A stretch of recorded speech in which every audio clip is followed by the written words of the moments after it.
Hello, family. My name is Ntebiseng and I am a spiritual medium. Thank you for coming back to the channel, and I trust that you are well.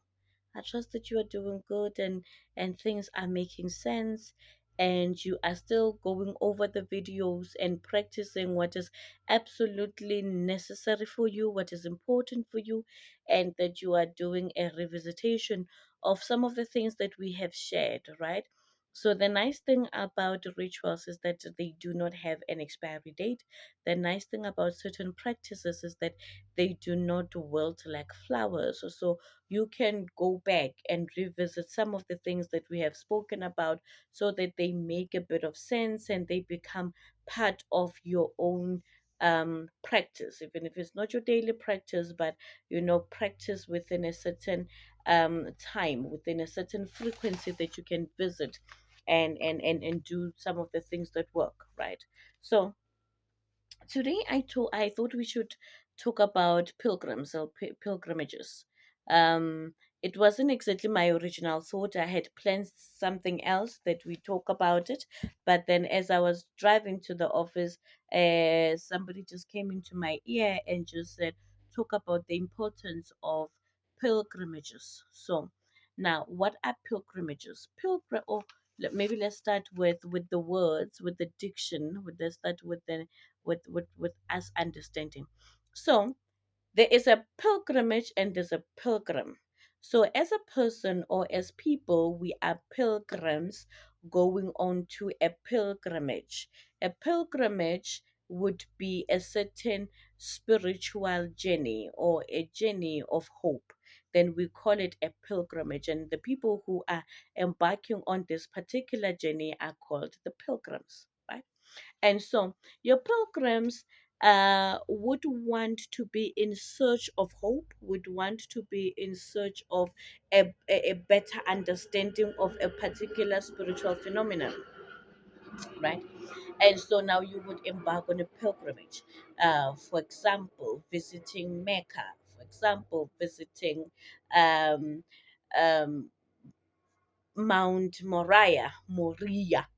Some of us would just say Moriah. Just visiting one other place that it has been known for its own spiritual miracles. So people who run about the Easter time, they would say they are going to Israel and they would come back with the oil, or they just want to see phenomenon of that particular place. And so, Spirit today was saying that maybe we need to talk about that. Now, when you are finding the real etymology of the word pilgrims, you will find that it means foreigners in a different land, right?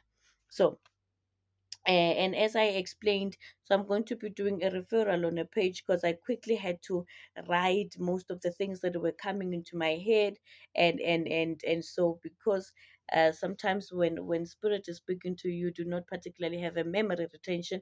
I just decided to write some couple of things, so I'm going to be making a small referral onto my notebook there, and so when you are embarking on a pilgrimage, which by now our understanding is a journey of spiritual search or a journey of hope, other people would then call it a journey of hope. So, why would most people do that?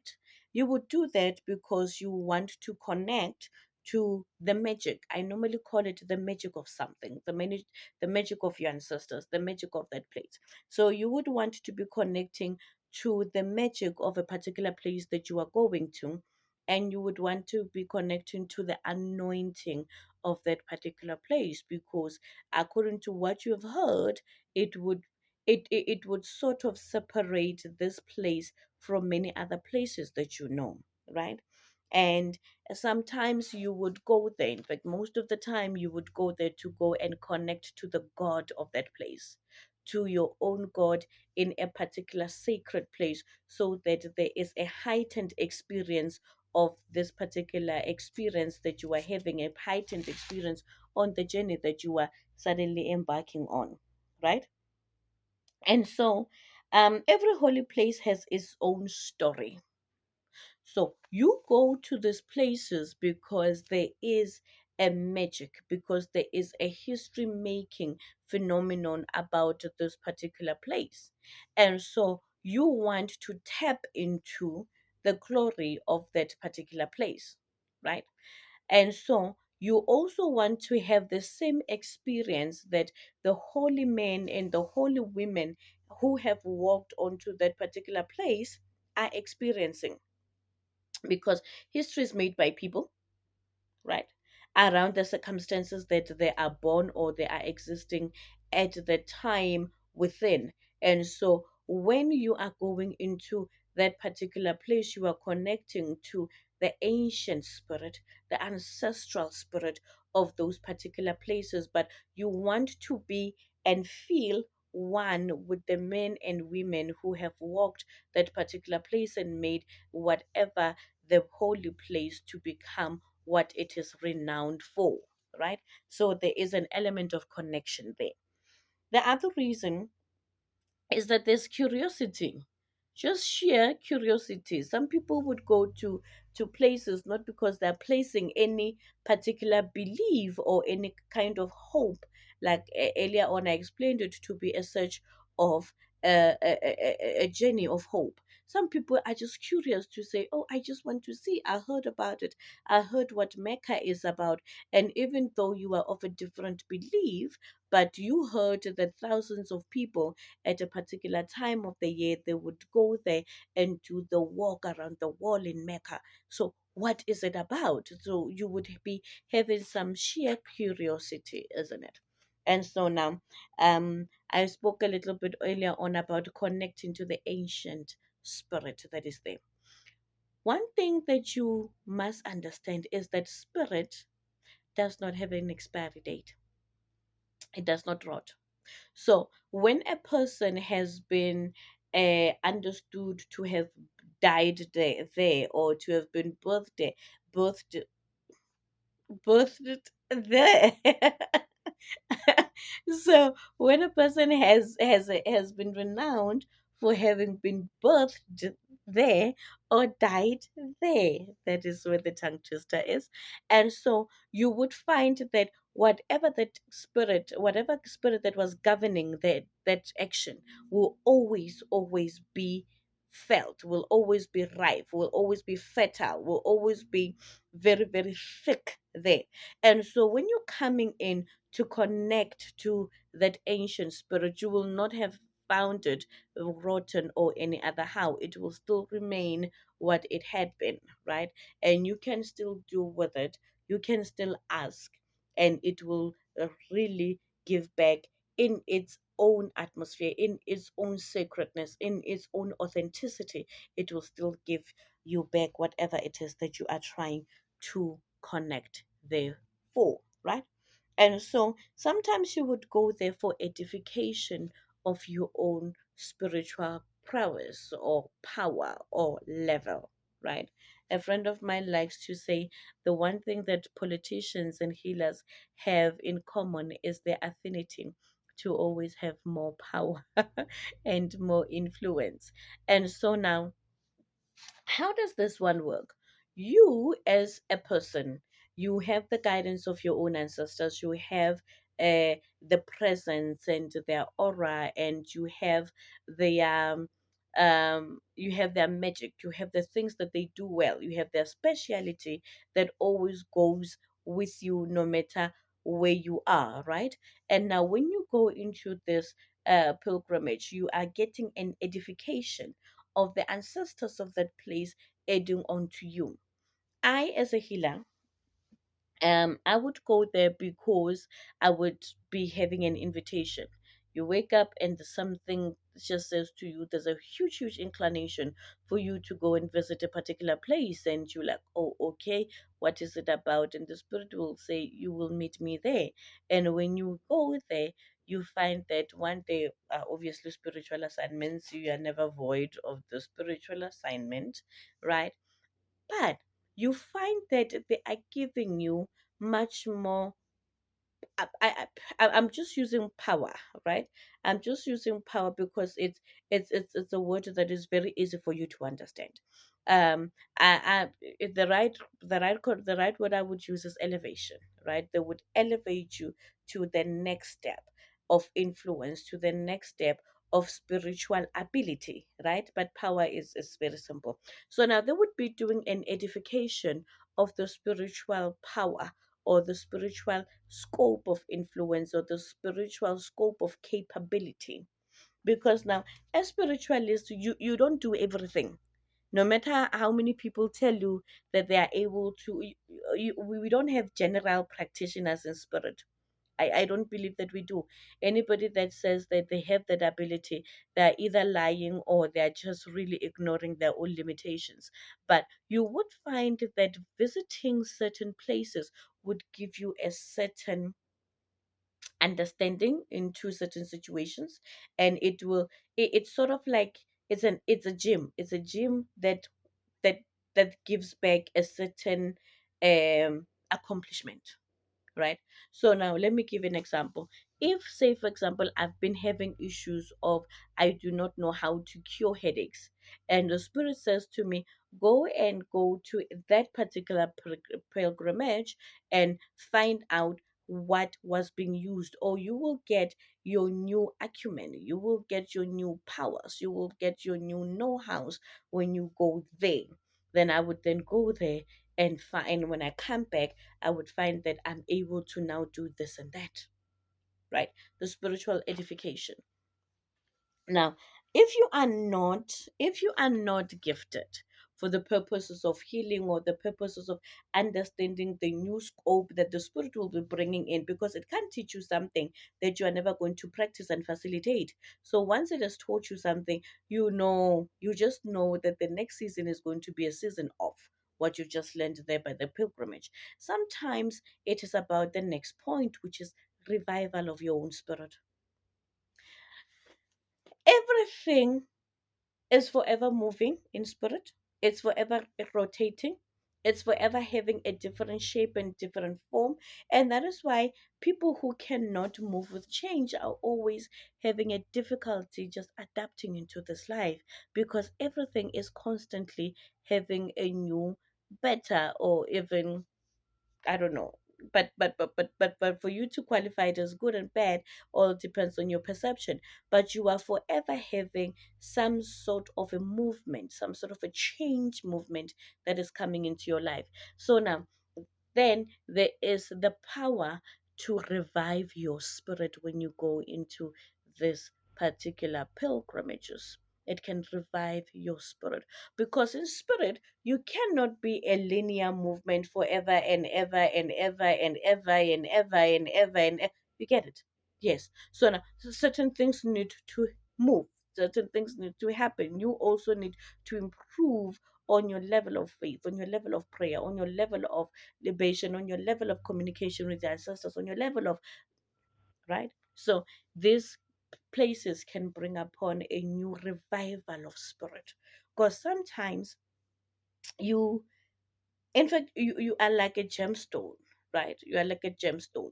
You can be in an environment and absorb its energy, and you can be the answer to that environment. But after a while, you will wilter. After a while, you will feel like this place is just draining me, and I'm in this place, and I've been in one place forever. And that is why you say words like, "My life is stagnant, Coco."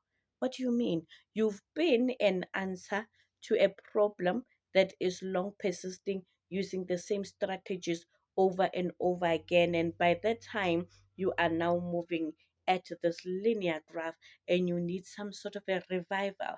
You can even come back into the same room, same job, same relationship, same marriage, but now your perspective is better because you have had a soul revival yourself, right?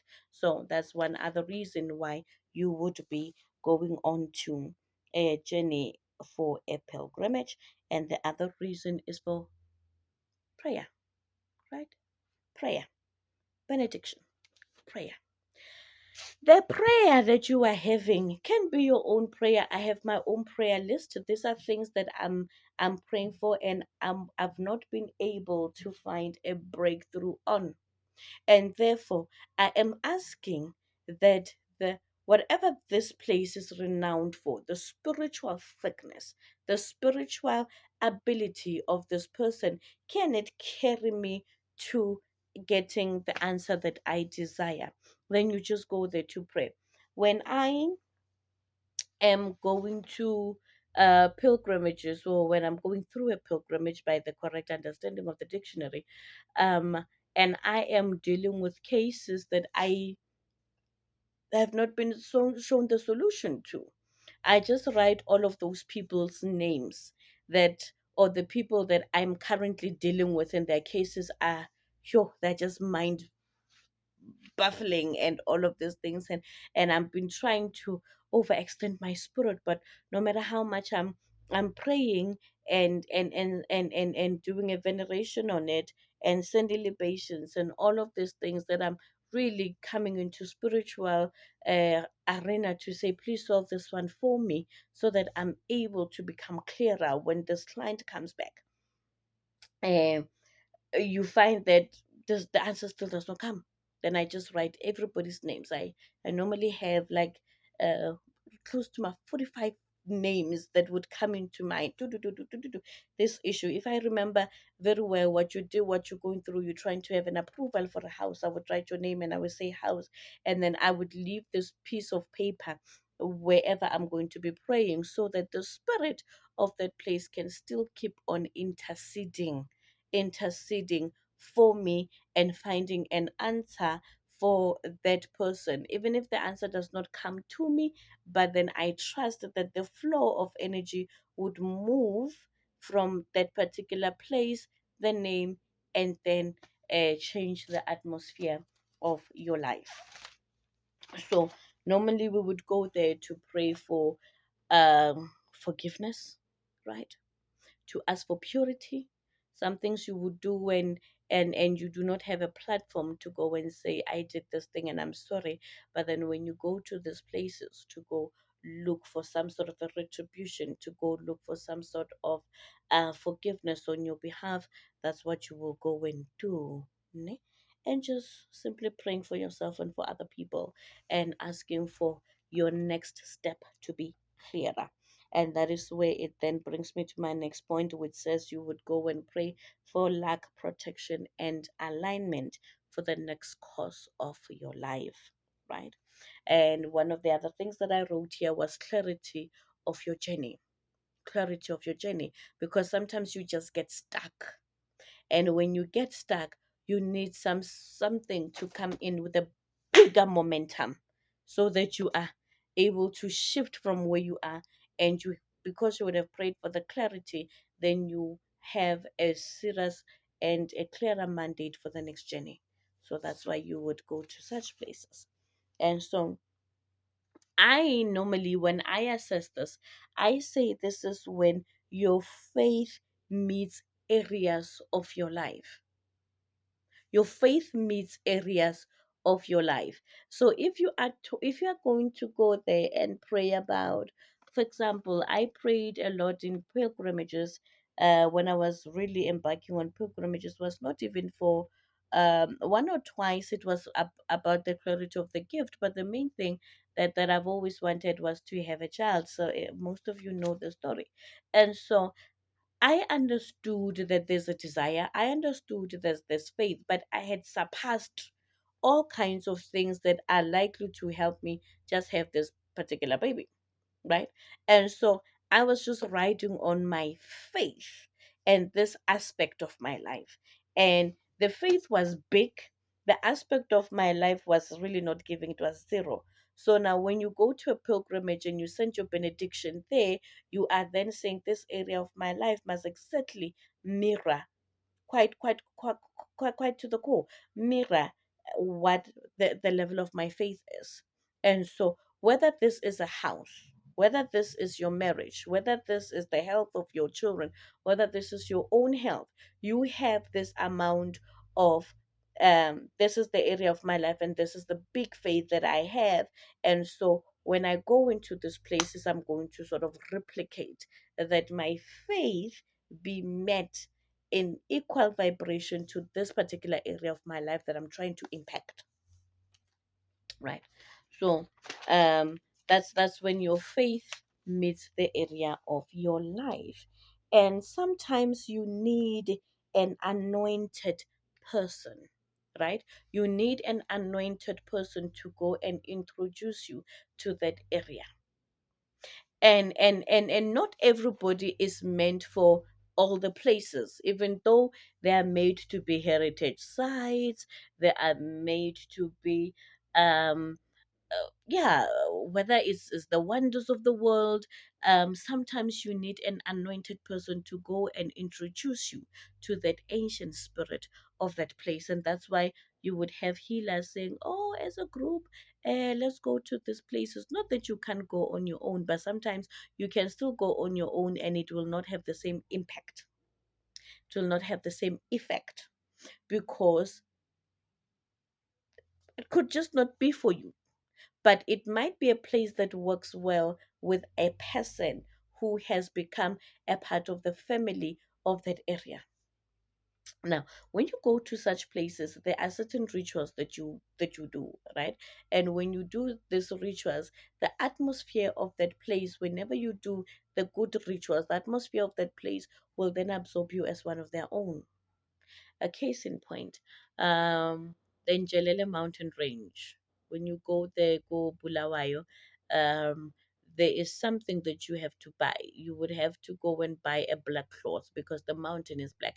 Like behind me, how you seeing that gray headboard, you would be seeing a whole big total mountain, and it is largely made by the yarn, the texture of the of the cloth. You are meant to bring a 1 meter black cloth because we need to observe the spirit of the rainmakers, right? And so you would be having that, and then you would be having your snuff, and you would have some 200 rands, or yeah, an amount like that. I don't know if the amount has increased. It has been forever since I went there. And then the cloth is like a connecting point for you to be always part of that family member. So now, not everybody goes there.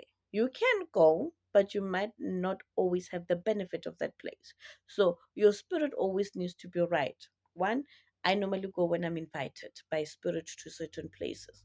Two, you can even be introduced by an anointed person into that space.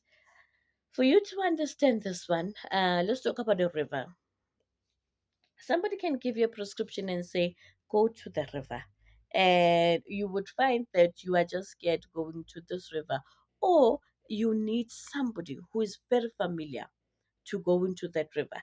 There are certain rivers that I only go by appointment. Yes, I can go, but I have to be called into the river. No man say, come to this river on this day at this time. You will find us there. You would find that not all the time my ancestors that work well in my spirit reside in a particular river, but there are certain rivers that are my home, and no matter whatever time I come in, I know I will come in and it will welcome me as home, and it will give me back whatever it is that I came there to ask for. Does that make sense? I'm hoping that it does make the sense to you. And so sometimes you go there, right, just to awaken your own spirit, to awaken your spirit. What does awakening of your spirit mean? There are things that your inner being knows.